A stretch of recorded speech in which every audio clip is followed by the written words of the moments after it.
বিশ্ব বাণিজ্যের সবচেয়ে সংবেদনশীল ধমনী হরমুজ প্রণালী আবারও সম্পূর্ণ বন্ধ ঘোষণা করল ইরান। তেহরানের এই একটিমাত্র ঘোষণায় কেঁপে উঠেছে ওয়াশিংটন থেকে তেল আবিব। সুইজারল্যান্ডে যখন মার্কিন ও ইরানি প্রতিনিধিদের মধ্যে অত্যন্ত গুরুত্বপূর্ণ শান্তি আলোচনা শুরু হতে যাচ্ছে, ঠিক তার আগ মুহূর্তে এই চরম আঘাত হানল তেহরান। কিন্তু কেন এই আকস্মিক সিদ্ধান্ত? আমেরিকার সাথে হওয়া চুক্তির প্রধান শর্তই ছিল লেবাননে ইসরায়েলের বর্বর ও নৃশংস আগ্রাসন সম্পূর্ণ বন্ধ করতে হবে। কিন্তু মার্কিন মদদে নেতানিয়াহু সরকার সেই চুক্তি লঙ্ঘন করে লেবাননে ৪,০০০-এরও বেশি মানুষকে হত্যা করেছে, আর এরই মোক্ষম জবাব দিল ইরান। ইরানের রাষ্ট্রীয় টেলিভিশনে প্রচারিত সামরিক কমান্ডের স্পষ্ট ঘোষণা, পরবর্তী নির্দেশ না দেওয়া পর্যন্ত হরমুজ প্রণালী দিয়ে সব ধরনের নৌযান চলাচল সম্পূর্ণ নিষিদ্ধ।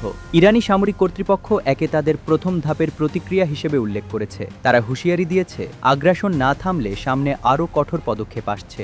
যদিও ওয়াশিংটন এবং মার্কিন সেন্টকম মুখ রক্ষার জন্য দাবি করছে যে হরমুজ প্রণালীতে জাহাজ চলাচল স্বাভাবিক আছে এবং ইরানের নাকি এর ওপর নিয়ন্ত্রণ নেই, কিন্তু বাস্তবতা হল ইরানের এই এক ঘোষণাতেই মধ্যপ্রাচ্যের পুরো সমীকরণ ওলটপালট হয়ে গেছে।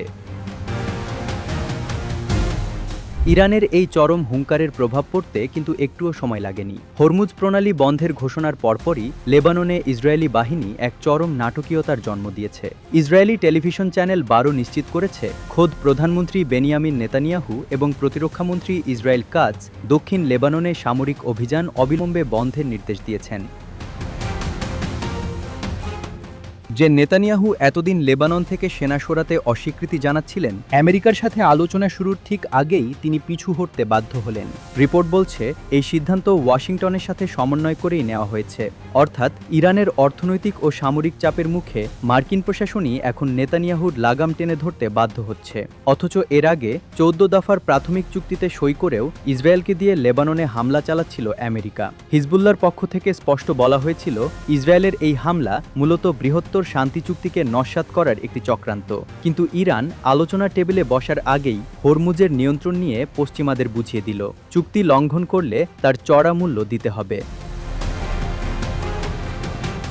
সুইজারল্যান্ডের রোববারের এই বৈঠকে পাকিস্তান মধ্যস্থতাকারী হিসেবে উপস্থিত থাকছে। ইরানের পররাষ্ট্রমন্ত্রী আব্বাস আরাকচি স্পষ্ট জানিয়ে দিয়েছেন, তারা ওয়াশিংটনের কাছ থেকে প্রতিশ্রুতির পূর্ণ বাস্তবায়ন চান। মুখে শান্তির কথা বলে আড়ালে লেবাননের রক্তগঙ্গা বয়ে দেওয়া আর বরদাশত করা হবে না। হরমুজ প্রণালী বন্ধ করে ইরান বিশ্বকে দেখিয়ে দিল, মধ্যপ্রাচ্যের চাবিকাঠি আসলে কার হাতে। একদিকে আলোচনা, অন্যদিকে হরমুজের অবরোধ। ইরানের এই দ্বিমুখী কৌশলের সামনে ট্রাম্প প্রশাসন ও নেতানিয়াহু জোট এখন কতটা কোণঠাসা তা লেবাননে হামলা বন্ধের নির্দেশেই স্পষ্ট।